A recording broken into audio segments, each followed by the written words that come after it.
Hey team, just a real quick video on these second gen Toyota Highlanders or Toyota Klugers here in Australia. If your alarm is going off at random hours of the night and you don't know why, then this could be your problem. So this latch here, your hood latch or your bonnet latch, it actually has an alarm sensor in it. If you look down there, that cable running down there is the wire to it, and there's a little connector just there.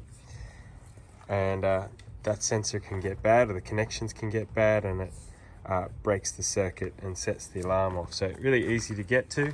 Just going to take this trim off. There's a whole bunch of trim clips, 1, 2, 3, 4, 5, 6, 7, 8, 9, 10, 11, and pull them off. You can take this trim off and then you can get to it pretty easily. So a little tip for getting these trim pieces off, I use this scalpel and a very fine flat screwdriver. You can get underneath with the scalpel and then make enough space for your flat screwdriver, and then that just pops up. And then once you've got all those out, this just literally lifts out of the way. And there you go, you can see that nice and clear now. So the actual sensors behind this spring here, now there's a few different things you could do. You could clean the sensor, or you could replace the sensor, or you could bypass the sensor.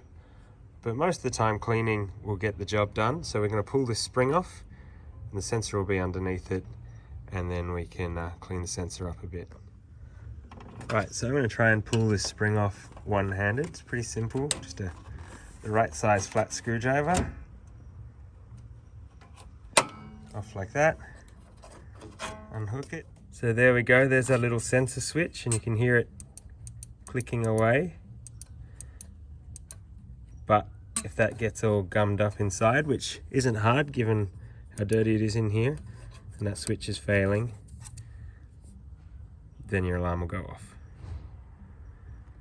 So I'm just going to try and drown this with WD-40, I think, see if we can clean it up a little bit, get all the grease off, and hopefully that'll be enough. If not, you could pull it apart and give it a good clean, but it is a little finicky to get that out, so I'm just going to try cleaning it in place tonight.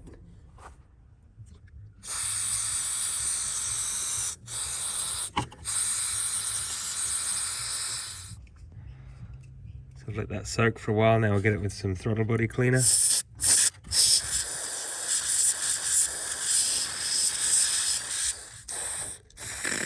We'll give it a second round with the WD-40 and the throttle body cleaner. Make sure everything's had a good old soaking, a chance to rest, and then another good go over it. Get it nice and clean.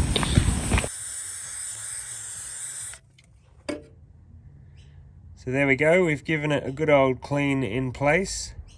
Hopefully that's flushed out a bit of the gunk. We'll let it dry out completely now, and hopefully the alarm won't go off anymore. That's about all there is to it. If you did need to take it off to either pull it apart and clean it or replace it, then you'll have to undo the latch itself with the main bolts.